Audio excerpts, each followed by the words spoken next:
నమస్తే అండి. మనం సైన్స్ అండ్ టెక్నాలజీ గురించి తెలుసుకుందాం. గ్రూప్ 2లో ఇందులో నుండి 75 మార్కులు రావడం కంపల్సరీగా జరుగుతుంది. కాబట్టి ఈ యొక్క సైన్స్ అండ్ టెక్నాలజీ కొత్త సబ్జెక్ట్ కాబట్టి సైన్స్ అండ్ టెక్నాలజీ ఏ విధంగా ప్రశ్నలు ఇస్తారు, వీటి మీద ఏ విధంగా అవగాహన చేసుకోవాలన్నటువంటిది కూడా చాలా కసరత్తుతో కూడినటువంటి విషయం. ఎందుకంటే కొత్త సబ్జెక్ట్ కాబట్టి ఈ సబ్జెక్ట్ మీద ఫస్ట్ అవగాహన ఉండాలి. ఈ యొక్క సైన్స్ అండ్ టెక్నాలజీలో ప్రతి దాని గురించి కూడా కూలంకషంగా సవివరంగా దాని మీద పట్టున్నప్పుడు మాత్రమే మనం దాన్ని చేయడానికి అవకాశం ఉంటుంది. ఈ యొక్క వీడియోని చూస్తున్నటువంటి వారు చివరి వరకు చూడండి, స్కిప్ చేయొద్దు.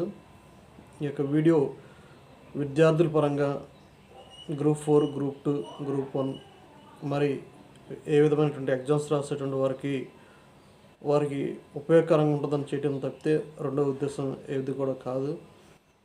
కాబట్టి మారుతున్నటువంటి రోజుల్లో ఈ యొక్క ప్యాటర్న్ ఏ విధంగా ఉంటుంది, ఎగ్జామినర్ ఏ విధంగా ఈ యొక్క ప్రశ్నలు ఇస్తున్నాడు, సబ్జెక్టులు మనం ఏమేమి చదవాలి అని మనం కానీ చూసినట్లయితే, నేను లాస్ట్ వీడియోలో కూడా చెప్పాను, గ్రూప్స్కి ప్రిపేర్ అయ్యేటువంటి వారు కంపల్సరిగా తెలుగు అకాడమీ బుక్స్ 100% ప్రిపేర్ అవ్వండి.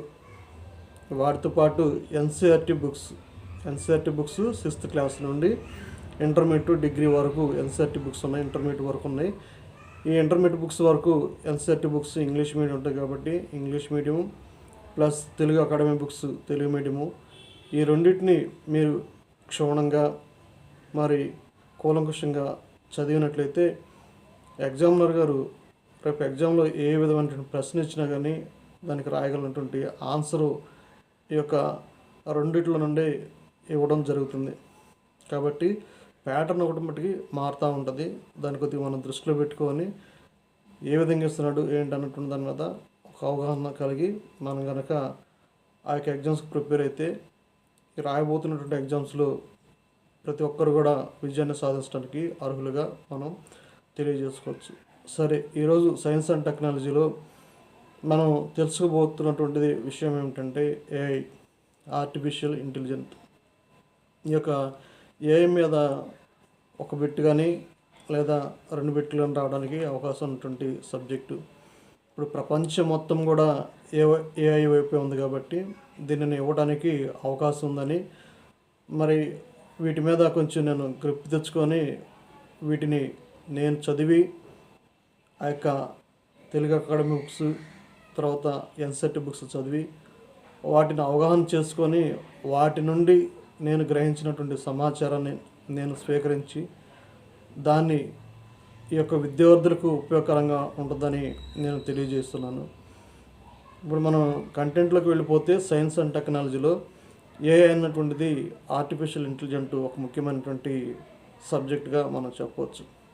ఈ యొక్క ఏఐ అన్నటువంటిది ప్రాచీన కాలం నుండి కూడా డెవలప్ అవుతూ వస్తుంది.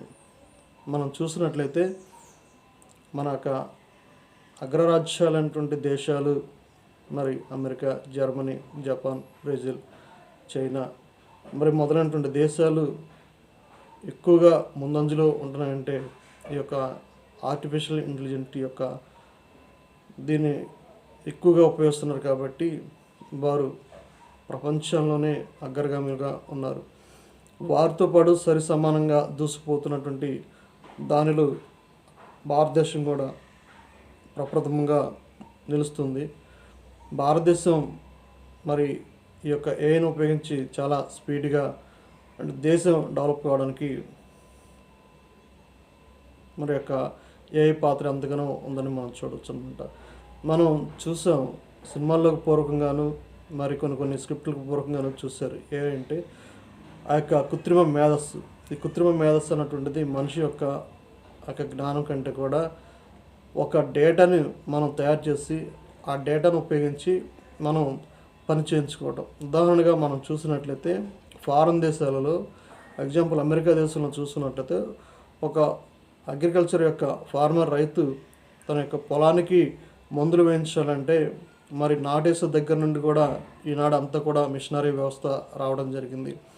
నాటేయడానికి, దుక్కు దున్నటానికి, మరి నారు పీకడానికి, మరి నారుని తీసుకొని ఆ యొక్క మిషనరీ వ్యవస్థలు వేసి ప్రతి యొక్క డెవలప్మెంట్ కూడా చాలా అభివృద్ధి చెందుతూ వస్తుంది. నాటేసే మిషను, తర్వాత ఆ విధంగా ముందు చల్లేటువంటి యంత్రాలు, రోబోటిక్స్. ఈ యొక్క రోబోటిక్స్ అనేటువంటి ఎంతగానో ఉపయోగపడుతుంటాయి అన్నమాట. ఉదాహరణ మనం చూసినట్లయితే ఒక వ్యక్తి ఒక ఎకరానికి మందు చల్లాలంటే అతను కనీసం ఒక 2 గంటల కాల వ్యవధి సమయం పడుతుంది. అదే ఈ యొక్క ఏఐ టెక్నాలజీ కనుక ఉపయోగించినట్లయితే డ్రోన్స్ సహాయంతో 100 ఎకరాలకు కూడా మరి ఆ యొక్క రైతు మందులు వేయాలంటే కనీసం 1 గంట వ్యవధిలో ఈ 100 ఎకరాలకు కూడా మందు వేయడం జరుగుతుంది. అంటే ఎంత స్పీడ్గా డెవలప్ అవుతుందో మనం కనుక టెక్నాలజీని బట్టి చూస్తే చాలా వేగంగా అభివృద్ధి చెందుతూ ఉంది.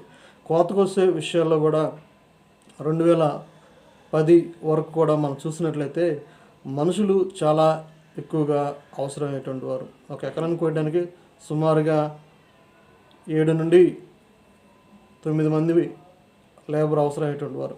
కానీ ఈ యొక్క ఏఐ ఇంప్రూవ్ అయిన తర్వాత ఇండియాలో కూడా సుమారుగా ఒక కోతకొచ్చేటువంటి యంత్రం ఒక రోజుకు 10 నుండి 15 ఎకరాలు అనగా సుమారు 7-8 గంటల్లో ఈ యొక్క తక్కువ సమయంలో ఎక్కువ పని చేయడం జరుగుతుంది. కాబట్టి ఈ యొక్క అసలు ఏ అంటే ఏ కావాల్సినటువంటి ఏ విధంగా ఉన్నటువంటిది ఆ యొక్క